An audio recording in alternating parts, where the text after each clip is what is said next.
Well, Crispin, I'm delighted to be able to welcome you back to the European Parliament today.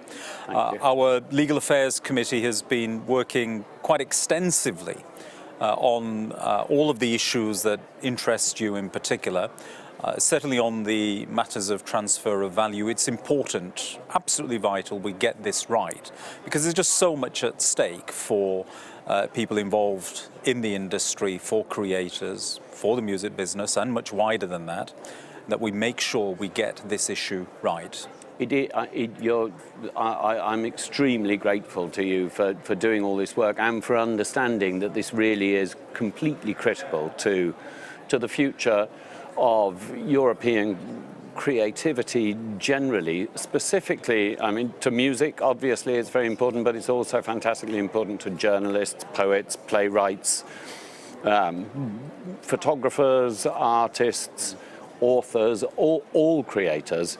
The proposals put forward by the Parliament were incredibly welcome, and they will resolve the major problem. If I can give you a kind of real-life example of what the transfer of value means specifically to me, in my last PRS statement, which is a royalty statement that I get from my collecting society, for the same song, which had 1 million streams on Spotify, and I got £120 for the 1 million streams on Spotify.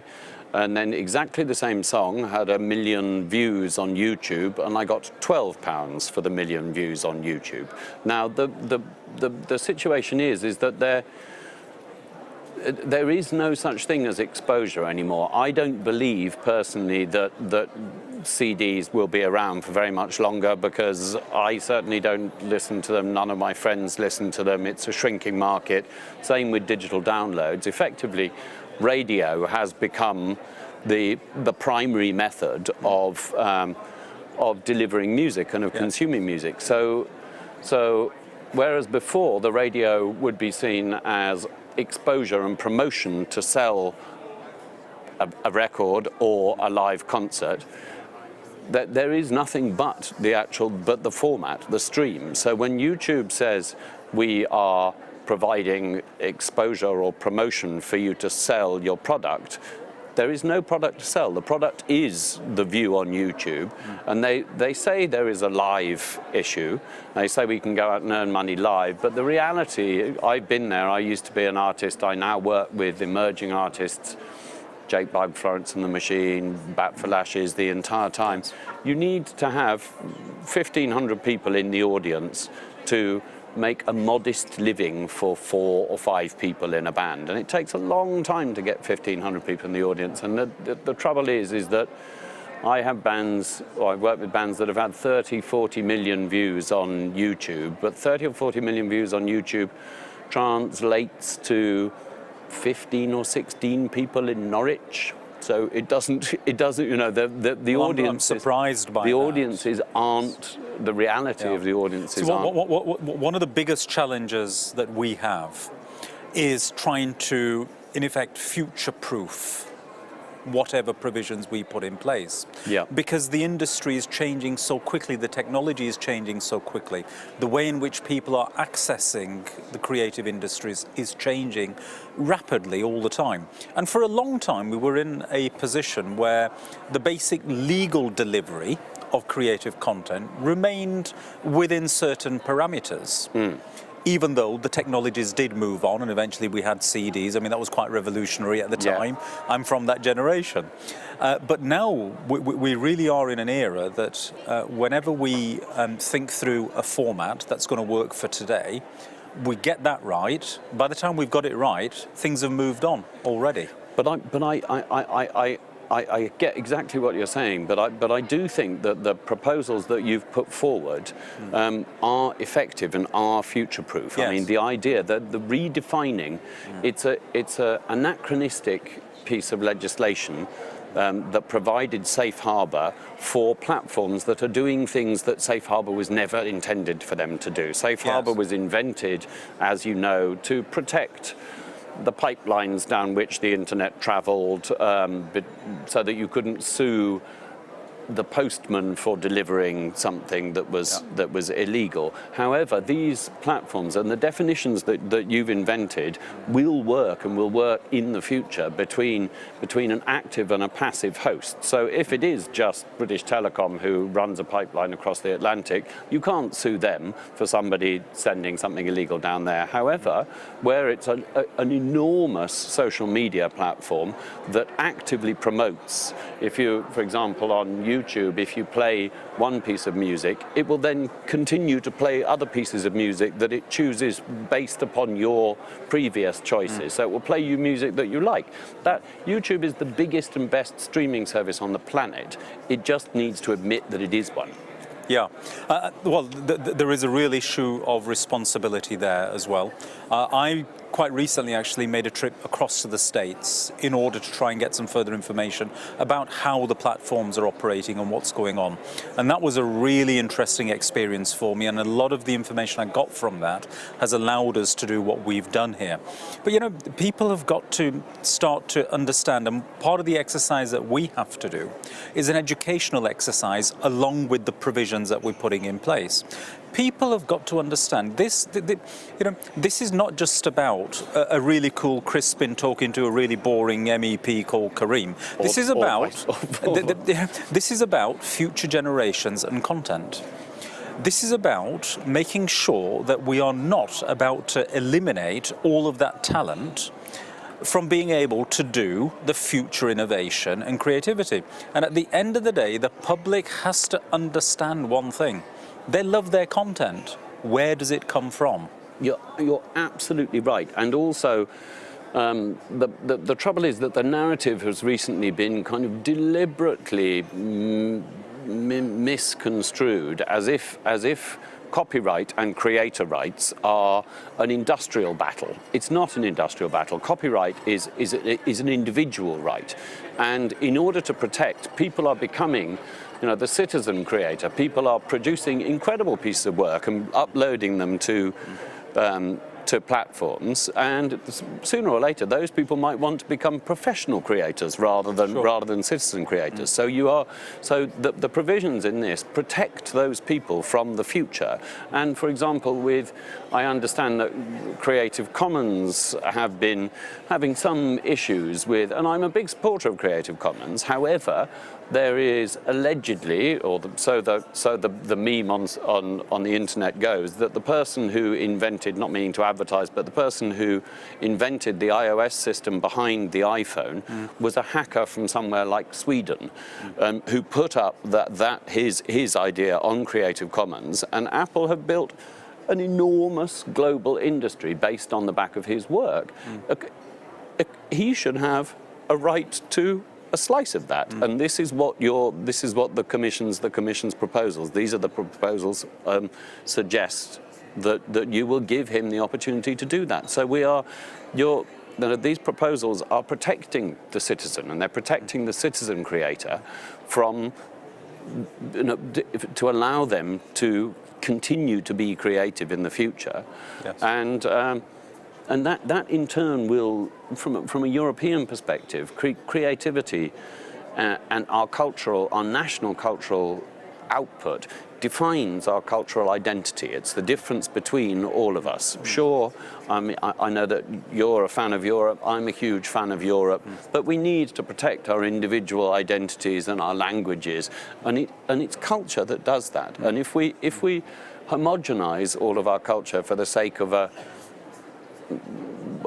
but it's the wrong way to describe it, but a kind of Californian version of what culture should be, then we really risk damaging the future for our children and our children's children and so on and so forth. Yeah, and one of the things that I want to do, I mean, we've got a unique opportunity here at a European level to actually, I mean, what we put in place today is going to become the standard setter and in effect put in place the route plan for the rest of the world to follow. So we are constructing, in effect, the ecosystem for the industry. So we've got to get it right. We've got to make sure that it has the ability to keep evolving. We cannot be too prescriptive in what we do, but at the same time, we've got to build in the necessary protections as well. We've got to get that right. Now, one of the things that the United Kingdom has, played a real role in leading in making sure that at a European level we get all of the right infrastructure in place, all of the right provisions in place, all of the right legislation in place, get the ecosystem designed up properly to run in a proper way, get the legal protections in place, whilst at the same time finding and thinking of new ways to allow new artists to flourish and for their creative content not only to be protected but promoted as well at the same time. We cannot become too prescriptive in any way at all. And you're quite right to make the point about Europe. The United Kingdom played a leading role in helping deliver all of this. That was a sort of pragmatism that we always brought to the European table. I think it's going to be missed. I totally agree with you, and I can confirm. I mean, we delivered today a petition of nearly 20,000 names from creators from all over Europe that wanted to support the work that you've been doing in order to make sure that there is a sustainable future for creativity. Creativity has a great value. It's more valuable to the UK than the car industry or the fashion industry. Yeah. And as those that played a huge role in constructing the single market, the next natural development of that is the digital single market. Yes. And we've got to find some way of remaining engaged in that. My American colleagues, I'm in contact with a lot of American friends. I work with a lot of American artists, and they are all crossing their fingers and praying that the EU does the right thing here, because if we are leading the way, Europe is leading the way here, these decisions will affect a generation profoundly. Sure. Yeah. And they will have much bigger reverberations than just this. I understand that it's become, it's only really a copyright issue, but I understand that it's actually been extremely contentious as a piece of legislation going through. But what I wanted to kind of to say is that there is some argument that this is actually it's a competition issue from a kind of business perspective, that the tech giants understand that any oligopoly or monopoly can be taken to pieces by regulation, but instead they also understand that an ideology can only be defeated by another ideology. So they kind of hide their commercial self-interests behind, masquerading behind an idea of freedom of information and freedom of speech. But what they don't recognize and what they don't enunciate, which we as creators do recognize and try and push, is that actually freedom of speech and lack of censorship has been about creative content more than it's been about anything. It's been poets that have been censored, it's been authors and music that has been censored throughout history. And in effect, what's happening here is in a sense censoring creativity. But but the creators that I know are feel that the opportunity that you are pushing through and that Jory is making a decision on now, we are, all of our eggs are in your basket. So I hope that you can persuade your colleagues that this is, it's a responsibility that will be a kind of once in a lifetime opportunity for you to do the right thing, and it won't. In a sense, there's a lot of word about how the internet, it will break the internet. I think in many respects, looking at how there is revenge porn, ISIS, 4chan, the internet is already broken. What these rules will do is reaffirm democracy, and it'll mend the internet rather than breaking it. I think. I completely understand that this is a critical situation for creators. I get it. Very pleased to see that, certainly from your side, there is an understanding of the incredible complexities that we've had to work through here. Certainly. I'm pleased to see that we seem to be arriving at a destination that the industry itself believes can be made to work. But you make a really interesting point on transparency issues. On the one hand, from the platforms, I hear all of the arguments that you've just made about freedom of expression, freedom of speech, etc., etc. But at the same time, when it comes to declarations of quite what artists who are using their platforms can expect to be remunerated by, Yes. that is top secret. There's absolutely... That cannot be disclosed. Yeah. So there is a real mismatch between what they are saying and doing on the one hand and what they are dictating and doing on the other. I couldn't agree with you more. There's a massive contradiction in the messaging coming out from, that on the one hand, YouTube will be lobbying, or YouTube are lobbying, saying, look, don't blame us, we're just the postman. But at the same time, the musical ambassador for YouTube, Lyle Cohen, is openly boasting how 80% of the music on YouTube is recommended by YouTube.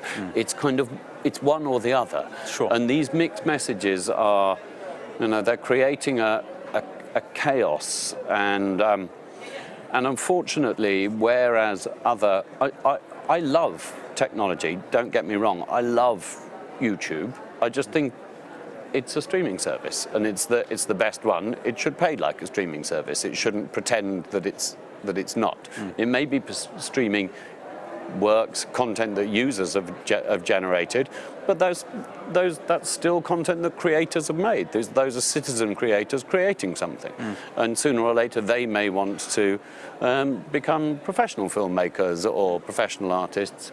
I'm repeating myself, but it's this is the future of our culture.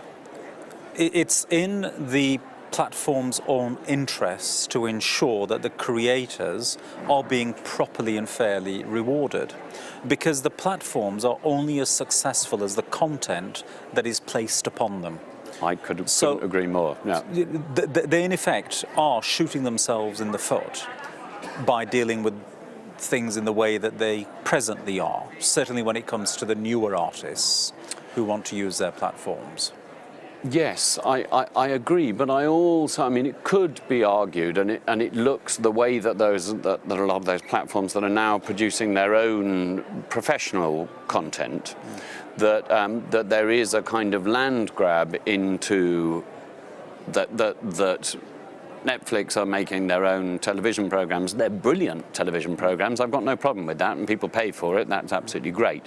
But YouTube are now starting to make their own special feature programs, and making the artists that they make the special feature programs about sign non-disclosure agreements about how to, there's just a lot of double dealing going on, and I think your point about transparency is that they need to be transparent about what their motives are. And they need to stop masquerading as freedom fighters and admit to being very successful global companies. Yeah.